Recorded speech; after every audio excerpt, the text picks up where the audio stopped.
குவைத்தில் driving licence எடுக்கிறதுக்கு என்ன ப்ரொசீஜர் கேட்டிருந்தாரு. ஸோ அவருக்காக அந்த வீடியோ போடுறேன். குவைத்தில் லைசன்ஸ் எடுக்கிறதுக்கு வந்து பார்த்திங்கன்னா நம்ம சைடு இருந்து நம்ம ஒரு 2 விஷயம் வந்து பண்ணி ஆகணும். அதாவது ஒரு கம்ப்யூட்டர் டெஸ்ட் ஒன்று இருக்கும். அந்த கம்ப்யூட்டர் டெஸ்ட்டில் வந்து நம்ம பாஸ் பண்ணணும். 2வது வண்டி ஓட்டி காட்ட சொல்லுவாங்க. வண்டி ஓட்டி காட்டுறதுனா சும்மா ஓட்டி காட்டுறது கிடையாது. பேரலல் பார்க்கிங் சொல்லிட்டு ஒரு பார்க்கிங் இருக்குது. அந்த பார்க்கிங் வந்து போட சொல்லுவாங்க. அந்த பார்க்கிங் கரெக்டாக போட்டால் மட்டும்தான் பாஸ் பண்ண முடியும். அதே போல் இந்த கம்ப்யூட்டர் டெஸ்ட்டில் வந்து பார்த்தீங்கன்னா 20 கொஸ்டின் கேட்டிருப்பாங்க. அந்த 20 கொஸ்டின் வந்து பார்த்தீங்கன்னா உங்களுக்கு இங்கிலீஷில் வேணும்னா இங்கிலீஷில் வரும், இல்லை அரபியில் வேணும்னா அரபியில் வரும். இந்த 2 லாங்குவேஜ் தான். இந்த 2 லாங்குவேஜில் மட்டும்தான் அந்த கொஸ்டின் இருக்கும். உங்களுக்கு எந்த லாங்குவேஜ் வேணுமோ அந்த லாங்குவேஜ் வந்து நீங்கள் செலக்ட் பண்ணிக்க வேண்டியதான்.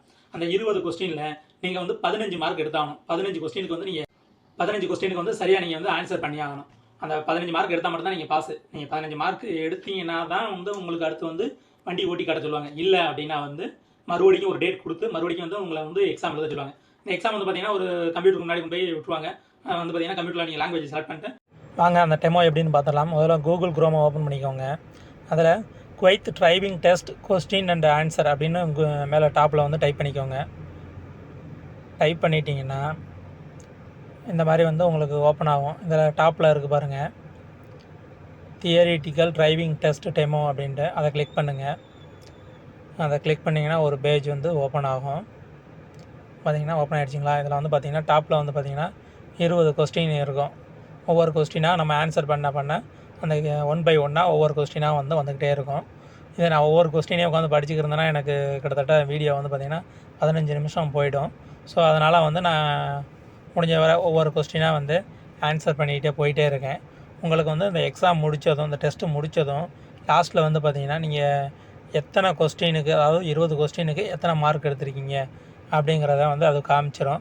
அதுபோக தவறாக எந்தெந்த கொஸ்டினுக்கு நீங்கள் தப்பு பண்ணியிருக்கீங்க, அதுக்கு என்ன சரியான ஆன்சர் என்ன அப்படிங்கிறதையும் வந்து பார்த்திங்கன்னா வீடியோவுக்கு எண்டில், அதாவது இந்த டெஸ்ட்டுக்கு எண்டில் வந்து பார்த்திங்கன்னா உங்களுக்கு வந்து காமிச்சிடும். ஸோ நீங்கள் கரெக்டான தப்பாக எதுக்கு ஆன்சர் பண்ணியிருக்கீங்களோ அதுக்கு என்ன ஆன்சருங்கிறத வந்து நீங்கள் வந்து படிச்சுக்கலாம். இப்போ ஃபஸ்ட்டு கொஸ்டின், நீங்கள் இந்த கொஸ்டின் எல்லாத்தையும் நீங்கள் படிச்சிங்கனாவே உங்களுக்கு வந்து போதும். உங்களுக்கு புதுசாக வேறு எதுவும் நீங்கள் படிக்க வேண்டியது இருக்காது. அதாவது நீங்கள் ஒவ்வொரு டைமும் ஓப்பன் பண்ணி க்ளோஸ் பண்ணி ஓப்பன் பண்ணும்போது ஒவ்வொரு 20 கொஸ்டின் வந்து உங்களுக்கு ஷோவ் ஆகிட்டே இருக்கும். நீங்கள் கிட்டத்தட்ட ஒரு 5 டைம் க்ளோஸ் பண்ணி ஓப்பன் பண்ணுறீங்க அப்படின்னா உங்களுக்கு பார்த்தீங்கன்னா 20 × 5 100 கொஸ்டின். நீங்கள் அந்த 100 கொஸ்டினை நீங்கள் படிச்சிங்கனாவே உங்களுக்கு ஆட்டோமேட்டிக்காக வந்து பார்த்திங்கன்னா உங்களுக்கு நீங்கள் டெஸ்ட்டு எழுதும்போது உங்களுக்கு ஆட்டோமேட்டிக்காக எல்லா கொஸ்டினும் கவர் ஆகிரும். நீங்கள் வந்து ஈஸியாக வந்து பாஸ் பண்ணிடலாம். அவ்வளோதான், பெரிய டென்ஷன்லாம் கிடையாது. லாங்குவேஜ் வந்து 2 லாங்குவேஜ் தான் வரும். ஒன்று அரபியில் வரும், இன்னொன்று இங்கிலீஷில் வரும். இந்த 2 லாங்குவேஜ் தான் வரும். வேறு ஹிந்தியோ வேறு லாங்குவேஜ் எதுவுமே வராது. உங்களுக்கு இங்கிலீஷ் சரியாக வராதவங்க எப்படியோ கொஞ்சம் அப்படியே மேனேஜ் பண்ணி இதை வந்து முடிஞ்ச வர ஏதாச்சும் ஒரு ஐடென்டிஃபை வச்சு அப்படியே மனப்பாடம் கூட பண்ணிக்கோங்க. ஏன்னா இதில் இருக்க ஒரு இதில் இருக்க கொஸ்டின் தான் ஒரு எழுத்து கூட மாறாமல் அப்படியே வரும். அவ்வளோதான். இந்த கொஸ்டின்ஸ் எல்லாமே வந்து பார்த்திங்கன்னா ரோட்டை பற்றி இருக்கும், சிக்னலை பற்றி இருக்கும், அப்புறம் வந்து ஃபைனு என்னென்ன இருக்குது, என்னென்ன ஃபைனு விழுகும், எவ்வளோ ஃபைனு அப்படிங்கிறது டீட்டெயிலெலாம் அந்த மாதிரி கொஸ்டின்ஸ் இருக்கும். அப்புறம் வந்து இந்த ஸ்கூலு காலேஜு அது இந்த கிராசிங்கு இந்த மாதிரி கொஸ்டின்ஸ் இருக்கும். அப்புறம் வந்து பார்த்திங்கன்னா இந்த பார்க்கிங் சிம்பிள்ஸு இந்த மாதிரி கொஸ்டின்ஸ் தான் இருக்கும். எல்லாமே மிக்ஸ் பண்ணி இருக்கும். தியரி எல்லா கொஸ்டினும் ரோடை மட்டும் பற்றி இருக்காது, எல்லாம் அந்த ஃபைனை பற்றி இருக்கும், எல்லாத்தையும் பற்றி தான் இருக்கும். ஸோ இதை வந்து நீங்கள் வந்து கம்பல்சரி படித்து தான் ஆகணும். நீங்கள் 20க்கு 15 மார்க்கு எடுத்தால் மட்டும்தான் நீங்கள் வந்து பாஸ் பண்ண முடியும். ஆமாம், 20க்கு 15 மார்க் எடுத்தால் தான் பாஸு. அதுக்கு கம்மியாக எடுத்திங்கன்னா உங்களுக்கு மறுபடியும் என்ன பண்ணுவாங்கன்னா ரீடெஸ்ட்டு போட்டு இன்னொரு நாள் ஒரு டேட்டு கொடுத்து மறுபடியும் வந்து ரீடெஸ்ட் எழுத சொல்லுவாங்க. மறுபடியும் நீங்கள் எப்படி இருந்தாலும் 15 மார்க்கு எடுத்தே ஆகணும். எடுத்தால் மட்டும்தான் அடுத்து வந்து வண்டி ஓட்டுறதுக்கு வந்து உங்களை அலோவ் பண்ணுவாங்க. நீங்கள் எடுக்காத பட்சத்தில் மறுபடியும் உங்களை ஃபெயில் பண்ணிட்டு தான் இருப்பாங்க. இது ஒன்றுமே கிடையாது. இதில் இந்த க்ரோம் ஓப்பன் பண்ணி இதில் இருக்கிறத மட்டும் நீங்கள் ஒரு 10 டைம் அப்படியே படித்து கொஞ்சம் அப்படியே இது பண்ணிங்கன்னா போதும். ஆட்டோமேட்டிக்காக அப்படியே இது பண்ணிடலாம். இது ஒன்றும் இல்லை, அந்த கம்ப்யூட்டரில் முன்னாடி கொண்டு போய் விட்ருவாங்க. அவ்வளோதான்.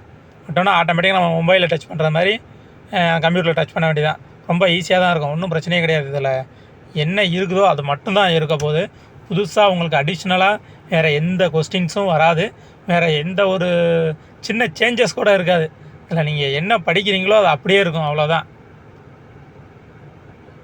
என்ன ஒரு சில கொஸ்டின் இப்போ இதில் 20 கொஸ்டின் வருதுன்னா இந்த 20 கொஸ்டின் அப்படியே வராது. இப்போ நீங்கள் அடுத்து இதை க்ளோஸ் பண்ணிவிட்டு அடுத்து ஓப்பன் பண்ணும்போது அடுத்ததில் ஒரு 20 கொஸ்டின் வரும். இப்போ அதில் வந்து பார்த்திங்கன்னா ஒரு 5 கொஸ்டின் எடுத்திருப்பான், இதில் இருந்து ஒரு 5 கொஸ்டின் எடுத்திருப்பான். அடுத்து ஒன்று க்ளோஸ் பண்ணி எடுத்திங்கன்னா அதில் பார்த்திங்கன்னா ஒரு 20 கொஸ்டின் இருக்கும், அதில் ஒரு 5 கொஸ்டின் எடுத்திருப்பாங்க. இந்த மாதிரி தான் வந்து கொஸ்டின் எடுத்திருப்பாங்களே தவிர வேறு வந்து புதுசாக வந்து இந்த கொஸ்டின் உங்களுக்கு கேட்க போகிறது கிடையாது. அதனால் நீங்கள் இதை மட்டும் படிச்சிங்கனாவே உங்களுக்கு வந்து ரொம்ப தாராளமாக ஈஸியாக வந்து நீங்கள் பாஸ் பண்ணிடலாம். உங்களுக்கு எந்த டென்ஷனும் இருக்காது. நீங்கள் ரொம்ப போட்டு கன்ஃபியூஸ் பண்ணிவிட்டு இது பண்ணிக்கிட்டு இருக்க வேண்டியதெல்லாம் கிடையாது. இல்லை உங்களுக்கு இந்த இங்கிலீஷ் படிக்க வரலைன்னா உங்களுக்கு யாராச்சும் தெரிஞ்சவங்ககிட்ட லைட்டாக கொஞ்சம் இதுக்கு என்ன மீனிங்கிறத மட்டும் புரிஞ்சுக்கிட்டு இதோ ஒரு 2-3 வார்த்தைகளை தெரிஞ்சு வச்சுக்கிட்டிங்கன்னா கூட இந்த வார்த்தைகள் வந்துச்சுன்னா இதுதான் ஆன்சரு ஓகே அப்படின்னு சொல்லிட்டு நீங்கள் ஆன்சர் பண்ணிடலாம். நீங்கள் ஃபுல்லாக படித்து இது என்ன மீனிங்னு தெரிஞ்சுக்கிட்டு நீங்கள் ஆன்சர் பண்ணிட்டீங்கன்னா ரொம்ப ஈஸி. எப்போவுமே மறக்காது. இல்லை எனக்கு அந்த அளவுக்குலாம் இங்கிலீஷ் நாலேஜ் இல்லை அப்படின்னு நினைக்கிறவங்க நீங்கள் அந்த மாதிரி நான் சொல்கிற மாதிரி ஒரு 2-3 வார்த்தையில் தெரிஞ்சு வச்சுக்கோங்க. அந்த 20 கொஸ்டின் முடிச்சாச்சு. இப்போ வந்து பார்த்தீங்கன்னா எக்ஸாம் முடிச்சிட்டீங்களான்னு சொல்லி கேட்குது. முடிச்சாச்சுன்னு சொல்லி எஸ் கொடுத்துட வேண்டியதான். எஸ் கொடுத்ததுக்கப்புறம் வந்து பார்த்தீங்கன்னா ஆட்டோமேட்டிக்காக நம்ம எவ்வளோ மார்க் எடுத்துருக்குன்னு வந்துடும். பாருங்கள், 20க்கு வந்து நான் 18 மார்க் எடுத்திருக்கேன். 18 ஷோ ஆயிடுச்சு. இதில் வந்து அந்த 2 கொஸ்டின் தப்பு பண்ணியிருக்கேன். அந்த 2 கொஸ்டின் எது தப்புன்னு சொல்லிட்டு அதில் பார்த்தீங்கன்னா இன்டு மார்க் வந்துருச்சு. அதில் சரியான ஆன்சர் என்னவோ அதில் வந்து பார்த்திங்கன்னா அந்த கருப்பு டாட்டில் இருக்கும். மற்றதெல்லாம் சரியாக பண்ணது எல்லாமே வந்து பார்த்திங்கன்னா க்ரீன் கலர் டிக்கில் இருக்கும். அவ்வளோதான். இந்த மாதிரி வந்து நீங்கள் படிச்சுக்கிற வேண்டி தான். எக்ஸாம் எழுதுறதும் இதே மாதிரி தான் இருக்கும். நீங்கள் இதே வந்து ஒரு 5-6 டைம் அந்த க்ளோஸ் பண்ணி ஓப்பன் பண்ணும்போது ஆட்டோமேட்டிக்காக உங்களுக்கு நான் சொன்னது மாதிரி அந்த ஒரு 100 கொஸ்டின்ஸ் கிட்டே வந்துடும். நீங்கள் அதை படிச்சிங்கனாவே இதுவே போதுமான கொஸ்டின். இதை படிச்சிங்கனாவே நீங்கள் அசால்ட்டாக வந்து ஈஸியாக பாஸ் பண்ணிவிட்டு போயிட்டே இருக்கலாம். அதுக்கப்புறம் அந்த டிரைவிங் டெஸ்ட்டு வந்து அட்டன் பண்ணலாம். இதுதான் வந்து ப்ரொசீஜர். அங்கே போனாலும் இது தான் இருக்கும். இதை வந்து யாரும் வந்து ரொம்ப ஃபீல் பண்ண வேண்டியதெல்லாம் கிடையாது.